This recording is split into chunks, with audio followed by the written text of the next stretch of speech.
Mr. Hargrave coming to you live tonight on Twitch, and tonight we got the Fantastic Four. That's right, we're going to talk about the essential T4s that you need, the big ability upgrades that you need for the Fantastic Four. Now, Mr. Hargrave, what's going on with the Fantastic Four? Are they an old team? Yes, they are an old team, but they are being revitalized now with Silver Surfer and Doctor Doom, and who knows who's coming next. I feel that this team is going to be big again in 2021. They had definitely dropped off a bit. I mean, some people are keeping this team alive with Ultron, 100%. And we can look into some of the synergies that go with this team as well. But basically, all the characters you would put with this team, Silver Surfer, Doctor Doom, Ultron, you're going to max them out. Namor, of course, we've been using with this team too. Normally, when you use one of these hybrids, you are taking off either Human Torch or the Thing in favor of adding Ultron or Doctor Doom or Silver Surfer. She-Hulk too has added to this team. And when you're talking about these extra characters, with the exception of She-Hulk, you're talking about maxing out abilities on Silver Surfer, Doctor Doom. Namor is pretty great. Definitely, I just did his ultimate ability. I know, long time coming, right? That just shows you how scarce these T4 abilities are. But we could go on all day, but let's focus on the Fantastic Four.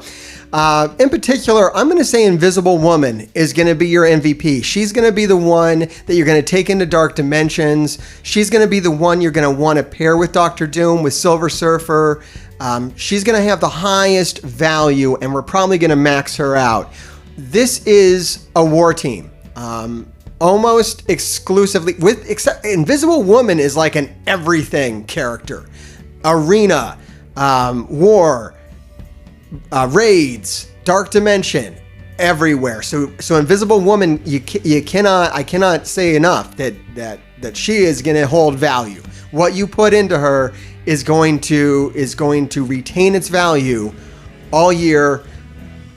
Who knows? I mean, she's a legendary character. They normally do hold value, though we have seen them drop off before. Star-Lord, looking at you. Okay, let's get into Invisible Woman's kit. As you can see, fully maxed. I've taken her into Dark Dimension. We'll look at what we need for her to be minimally viable. And the cheapest version of this team right now is going to be Fantastic Four with Namor. So this is a budget video, so that's what we're going to focus on. If you've bought Silver Surfer, if you somehow are watching this and you've unlocked Doom, congratulations, number one. It's very early to do that still. I don't have him yet. And he is most displeased with your apparent lack of progress. And you could put him on this team. I mean, you could probably find a better use for Doctor Doom, honestly. But on a budget, we're looking at normal team with Namor.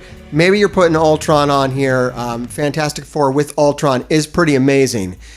All right, let's see what we need at a minimum. All right, looking at her basic is very good. She counterattacks a lot. She gets extra barrier, not essential. Is good though. Don't let anybody tell you it's not good. It does come into use. It is worth doing if you're taking her up to tier 15, as I will be. I actually had to change my plan around, and she's involved in it now, mainly because of Silver Surfer. For Dark Dimension, kind of changes a lot of things. If you're doing Silver Surfer to T15, and we're talking about tier 15 is what we're talking about. In these abilities, we're talking about level 7. All right, her special. She's clearing 2 negative effects from everybody instead of just 3. So this is very, very good. Do I need it for war? Maybe not. More of a raid skill. Applying stealth to self and all allies. Very good. And then she gives a bunch of buffs to the healthiest ally. It makes them kind of like a super tank. Used to use her a lot on raids with Colossus, because then he could extend all that. Worked out very, very well. Don't do that anymore. That's an old strategy. You're old. Yeah, and you suck. This is like one of those high A+, almost S rank kind of things. You can Fantastic Four is going to kill everybody in the second round, or you're going to have problems with them just due to longevity. They don't like heal or anything. Most war teams, it's 2 rounds. I don't think you have a lot of war attacks that go into like 4 or 5 rounds. If they do, it's probably there's something wrong with it. Actually, this team, a big counter is taking Fantastic Four with Ultron against Marauders. And one of the problems with that is it times out. They don't have the sustain over time, a lot of times, to kind of keep going. You got to put these tier 4s on here to get this big damage really fast. And so if it isn't doing that big damage, probably not really worth it on a budget. All right, looking at her ultimate ability, offense down to 2 turns to all enemies. This is very, very good. You're going to need this just to stay alive.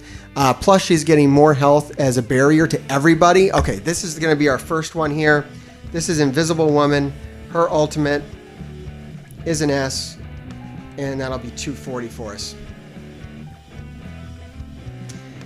So we're gonna definitely do. I'm gonna definitely recommend we do that one. And then we're looking at her passive. Doing more damage when someone attacks her. This is where those counter attacks come in. You know, the way this is worded too, I might have been off on her basic. It looks like this damage is what's calculated and not her basic attack, which is interesting. I mean, I'd still do her basic. Because it comes up. It's a raid skill, though. It's not for war. So you can skip it for war. I'll stand by that. I think you can skip this, too. Yeah. Yeah, it's just doing some extra damage on counterattacks. And you're probably not going to need that. All right, going into Human Torch.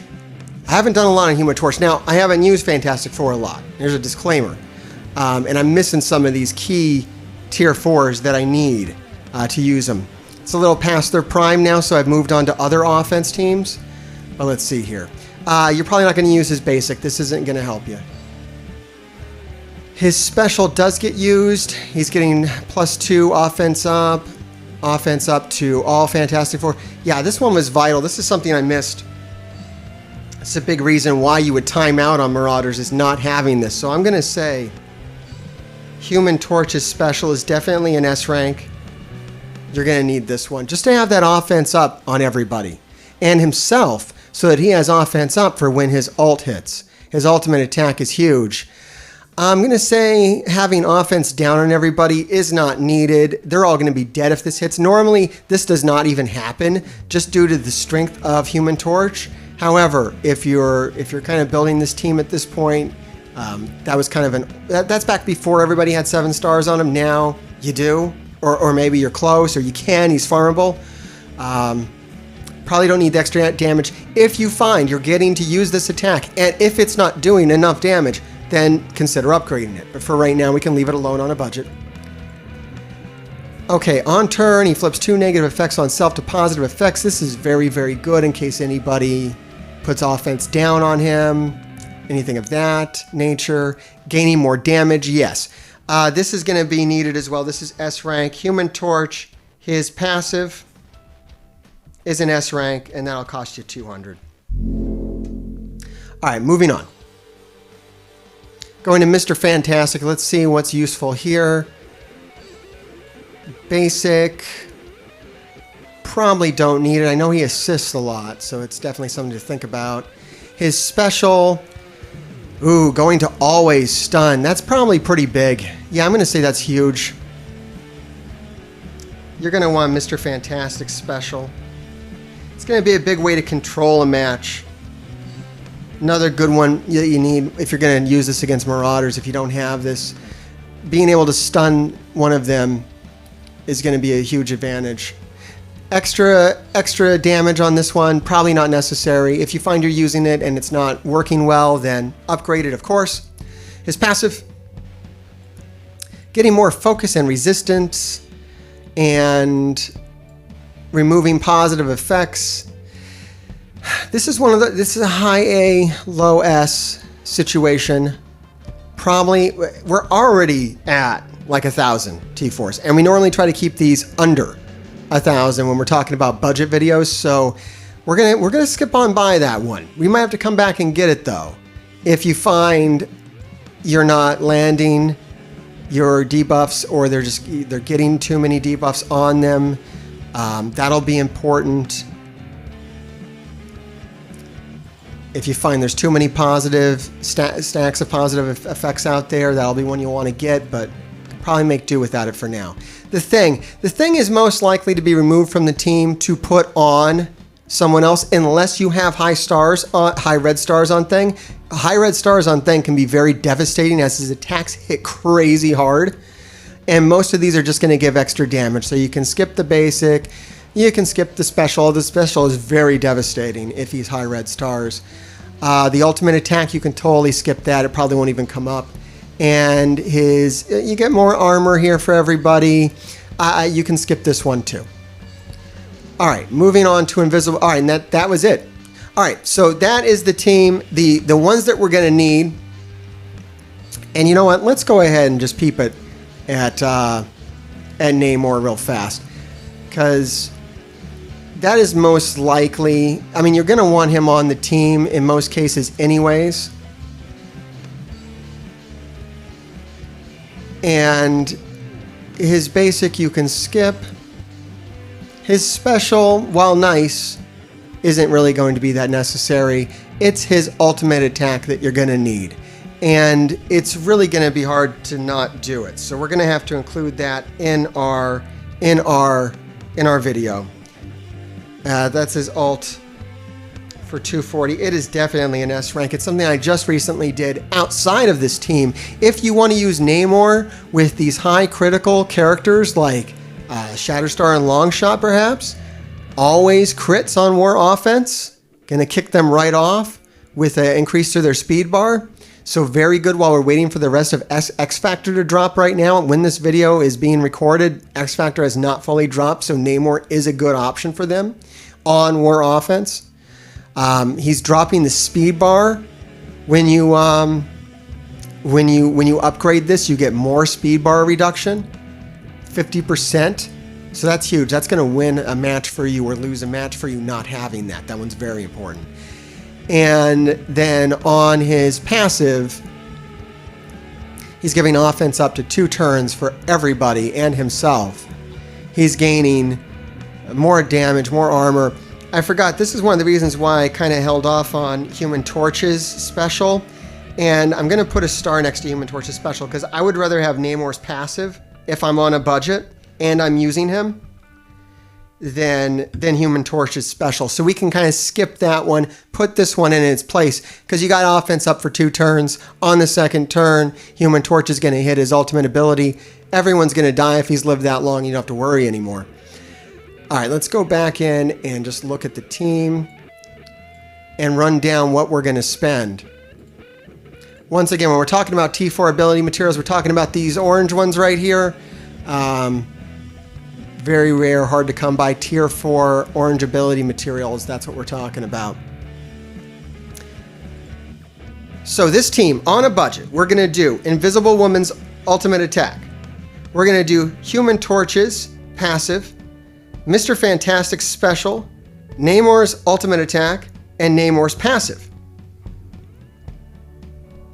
That is going to put us at 1,100 T4. So expensive team, however, extremely powerful, good team. On top of that, you might want to consider Human Torch's special, but I'm going to say that's real contingent on whether you have Namor or not, and if you're getting to his second turn. If you're not really getting to his second turn, probably not as big of a deal. So something to consider, but not needed. 1,100 here at minimum. Got a comment here. Hey, Joe. Good to see you. Thanks for joining us on Twitch. One thing we're going to do a little different now. Mr. Hartgrave, why don't you talk about ISOs?